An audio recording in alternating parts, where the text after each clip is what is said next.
When this show first began, The Mandalorian referred to one person, Din Djarin, but now the title has come to refer to Mandalorians as a whole, the entire culture of warriors, and I think for many fans, including myself, it's taken some time to get used to that. It's been disappointing to not get the same level of focus on Din and Grogu this season, and I think it's only been a problem because some of the episodes have been fairly weak. But this episode was what I think finally got me completely on board with the larger focus of the story. This was one of the longest, if not the longest, episode in the series, and every minute of it was well spent. So much happened, and it did a lot to lead up to the finale next week, and it finally started answering some of the questions we've had all season, like where is Moff Gideon? We open up the episode with Elia Kane on Coruscant meeting with an Imperial probe droid, and I enjoyed getting to see more of the Coruscant nightlife, and I think it was used well to establish the tone of the scene. The probe droid displays a hologram of Moff Gideon, and we finally get some context on what he has been going on this season, and what's up with the Imperials. We learn that they were responsible for sending the pirates to Navarro. It's hard to say exactly what it is about the planet that they want, but it may have some resource or location ideal for whatever cloning project Gideon is working on. We already know that they had a facility there that was cleaned out by Din, Cara Dune, and Greef Karga, but there may be more facilities, or a specific reason that the planet is more suitable for these experiments. They finish their conversation, and then we get to see where Gideon is after being broken out of the New Republic custody. He looks to be in some sort of bunker, and I didn't even think about the possibility of him being on Mandalore. He passes through a hallway lined with some brand new kind of stormtrooper, and then past even more cloning tubes, and I loved how ominous and threatening this was. We haven't seen him all season, so we really have no idea where he's at right now, both in terms of his power and influence, and what his goals are. We then get a look at the Shadow Council, where we see and hear multiple familiar names. Brendel Hux, father of Armitage Hux, and Captain Paleon are both present, and there's a mention of Grand Admiral Thrawn's return, heralding in a new age with the military might he possesses. So not only do we get to see a little of why Thrawn is important, teasing us what to expect from the Ahsoka series, but we also learn that as of yet, his location is still unknown. We don't know when the Ahsoka series takes place in relation to this series, but this leads me to believe that Thrawn will indeed be absent for the beginning of the series, or it'll kick off with his return to the known galaxy. There's a mention of Project Necromancer during the meeting, which is huge.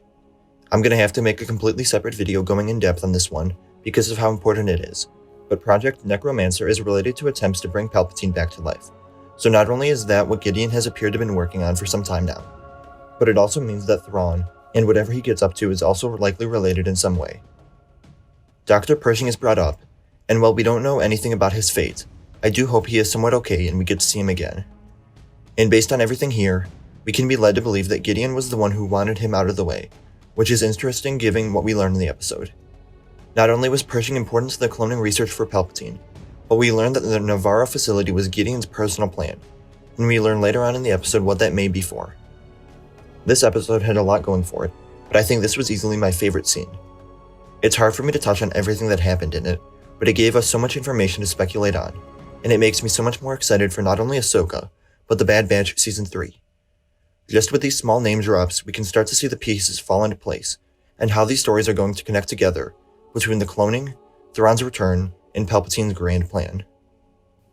So after that masterful scene, we go back to Navarro where we see the Mandalorian Fleet arrive, and I thought the Mythosaur signet on the cruiser was a nice touch that adds a lot of character to it. I also loved how grand this scene felt, with all of the ships flying over.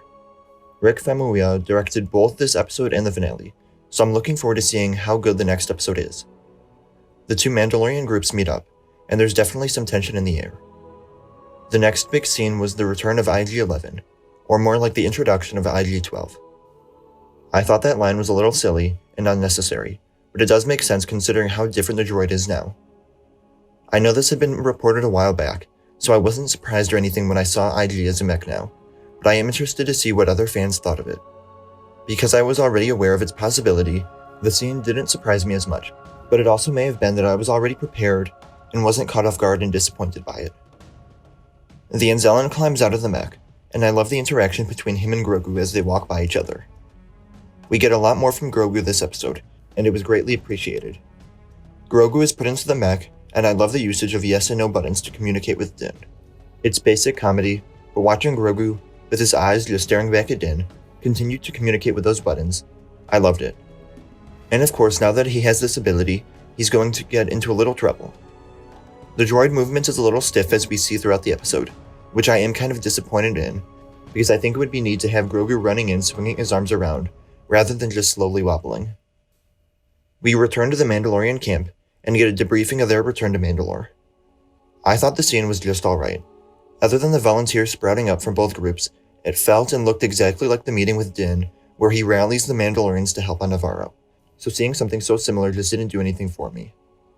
The fleet travels to Mandalore, and then we come into contact with some survivors from the Purge, who have stayed on the planet ever since. I was expecting for at least one of them to be a familiar character, which I think would have helped me care about them, because throughout the episode, I never really paid any attention to them, and didn't feel myself worried for these people we had just met. They all team up and use the boat to get to the forge, and then we get even more details and answers about what exactly happened. I personally wasn't a fan of having to wait this long to answer a question we've had for almost a season and a half, but at least it did make for a packed episode. We learned that Bo-Katan gave the Darksaber to Gideon when she surrendered to save her people, but then Gideon betrayed her and purged the planet anyway. The acting was great in the scene, and Sakharov really makes the audience see the guilt and pain that this memory causes for her. And it also looks like Koska Reeves knows a little something about this too. We don't know if she was there, if she was just going to comfort her, or if there's more to the story than we're being told. Later on, we see Woves and Vizsla playing some sort of game, and an argument erupts from their rules, and of course it leads to fighting, because they're Mandalorian. The action was done well, but for some reason it felt out of place to me.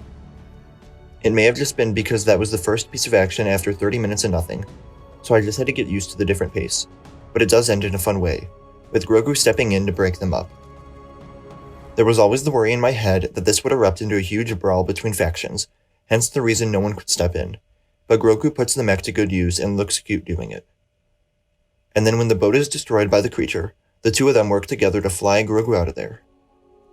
I initially thought the beast coming out was the Mythosaur, but I'm glad that it wasn't, because I want that reveal to be the result of Bo-Katan's actions, not something that happens by chance.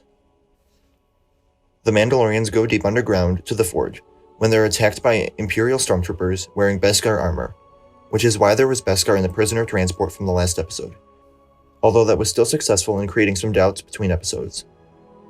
Overall, the action here looked good, although a few smaller things did come across weird to me.